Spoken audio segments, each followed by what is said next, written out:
Okay, so this is going to be our brief introduction to Midsummer Night's Dream, Shakespeare's ridiculous romantic comedy that tries to tell us that we really have no control over who we fall in love with and whether they fall in love with us back, and that it's all just one big crazy ride.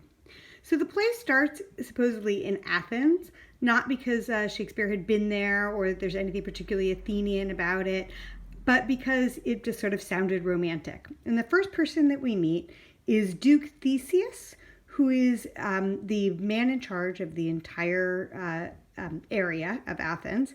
And he's going to be married in 4 days to Hippolyta, who's the queen of the Amazons. He quote unquote won her heart by beating her in battle, but is hoping to make things take a little bit more of a romantic turn now that they're going to get married. She doesn't always seem entirely convinced, but he's hopeful.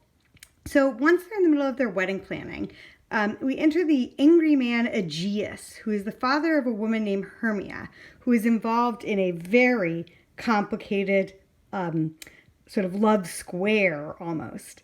So Hermia is in love with a man named Lysander, who loves her back. But her father really wants her to marry Demetrius, which she is completely not interested in.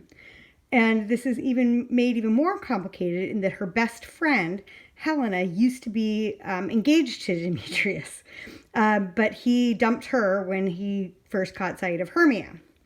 So Aegeus wants Theseus to make Hermia marry Demetrius or let him kill her, because he's a great dad.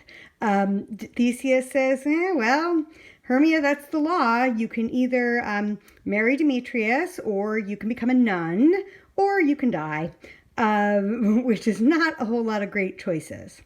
So once Aegeus and Hippolyta leave, Hermia and Lysander decide that they're going to run away together. And they're going to head out into the forest outside Athens and run off together. They tell Helena about it because Helena is a good friend of Hermia's. But Helena is still so hung up on Demetrius that she decides to tell him their plan so that that Demetrius will follow them and Helena can follow him. She's that in love. So things are pretty complicated between those 4 people. Then the next group of people that we meet in Athens is a group that are called the Rude Mechanicals. The Rude Mechanicals are a bunch of uneducated working men in Athens. They have jobs like tinker and tailor and joiner. And they're going to put on a play for Theseus's wedding. It's sort of a cut-rate version of Romeo and Juliet called Pyramus and Thisbe. Peter Quince is the head of it. He's their director.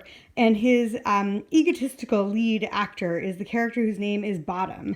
And this is definitely an appropriate name for this character. And there's lots of jokes about this because he's kind of an ass. The other characters in that group are Flute, Starveling, Snout, and Snug, who is, shall we say, not a rocket scientist. So they're planning this play and they're going to be rehearsing it for privacy in the forest the next day. So they're going to all end up in the forest. Now in the forest outside Athens, we have a group of fairies. Midsummer Night's Dream is a world where the supernatural is just kind of part of things.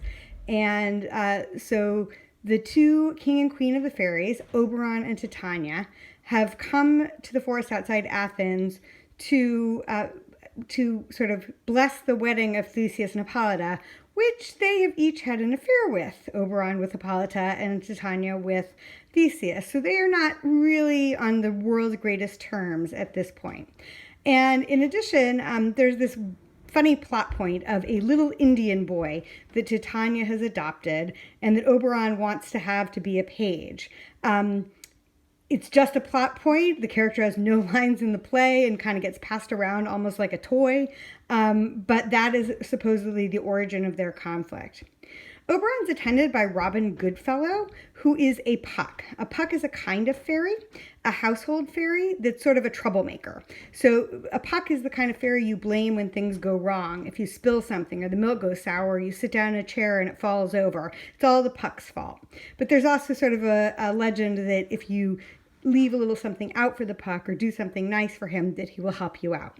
He likes sort of chaos and confusion and is not above making some of that happen just for his own entertainment.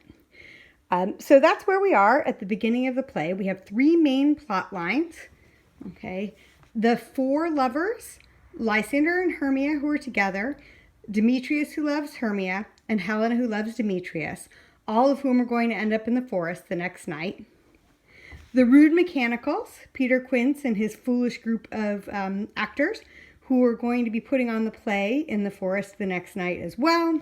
And then finally, Oberon, Titania, and Robin Goodfellow, also called Puck, who will be there waiting for them.